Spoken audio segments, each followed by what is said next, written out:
Hey, it's Dre coming to you during the holiday season. Hope everybody had a good one and Santa Claus was good to you and brought you all the goodies that I'm sure you deserved. Well, today I want to talk about a guy not many people know, but he was a great friend of mine. He was a very great person. Morris Bucky Buckwater. Now, you may not know him, but he's known mostly for all of his front office basketball accomplishments, but he was a character in his own right.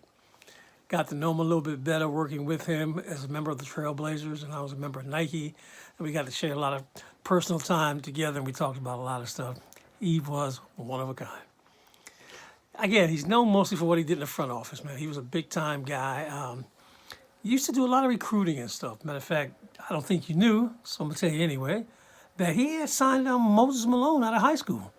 Yeah, he was hanging out down there in Virginia, deep Virginia. And he had to wait around and hide in the bushes until a coach from a college team, Maryland Terrapins, the great Lefty Driesell, was trying to recruit Moses to go to Maryland. So he had to wait in the bushes, and dogs are barking all around him, and he's just hiding and waiting until he got a chance to talk to him. So he went into the house, talked to Moses, talked to his mom, put a little bit of cash on the table, explained what that meant to him and how he could be driving a nice big Lincoln, I think it was a Continental 4 or something, and that's all it took. So Moses signed right away and went straight to the Utah Jazz of the ABA. I mean, that is amazing.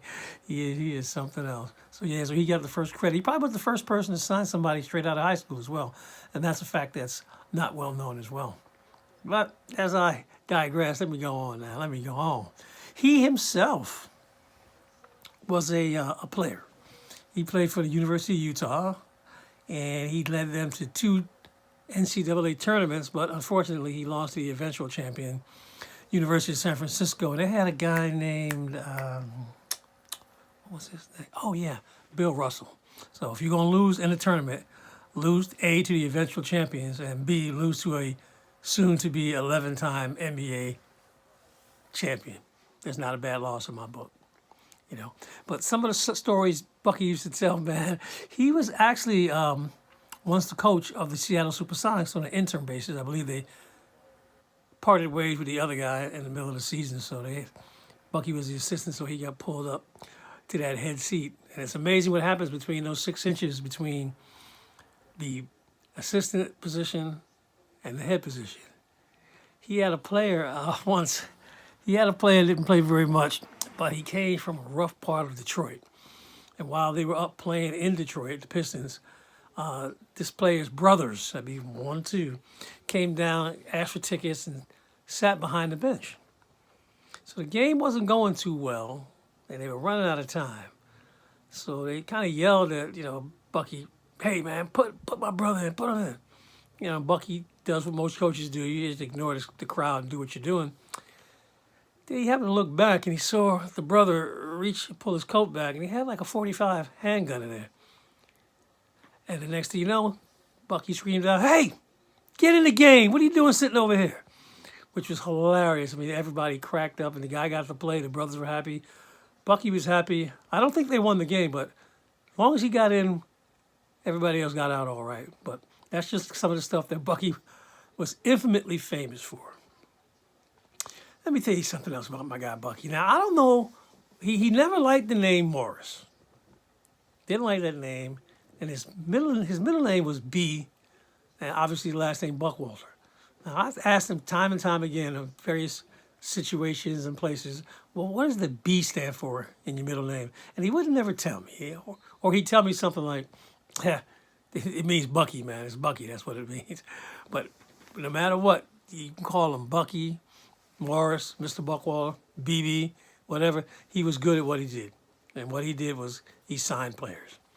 He was a guy who signed notable players like Drazen Petrovic and Arvydas Sabonis. And that was long before anybody else started drafting international players. He spent a lot of time overseas going and seeing these different games in some crazy situations, I'm sure, just trying to get the best talent he could for the Portland Trailblazers. So, again, he's probably the pioneer, if not the first guy to sign foreign players to an NBA American team. Other notable players he signed include Terry Porter, not well known as a college guy, great guy as a pro. And Jerome Kersey. Again, I repeat myself. Not a big time name in college basketball, but was a great part of that Trailblazers team, especially those that went to the finals. And of course, with all of those different talents, it was only a matter of time before Bucky got voted as, or he got chosen as the NBA Executive of the Year in 1991. So he was something else, something else. And let me see what else I can tell you about old Bucky. Bucky was funny. I mean, he was funny. I mean, he constantly was getting into stuff with folks. He was very personable, very outgoing, you know, and just a ton of laughs. You couldn't be around him too long without him telling you some great stories, having you all crack up. I mean, he was a a funny guy. And like I said, he'll be missed by most, if not all. And he was a big part of the Trailblazers' success, both on and off the court. And I was glad to have a chance to be somebody he would call a friend and had a chance to kick it out with him. Well, there you have it. Hope you enjoyed it. I got more coming. More and more. So this is Hey, it's Dre. And thanks for tuning in. And I will see you all next time.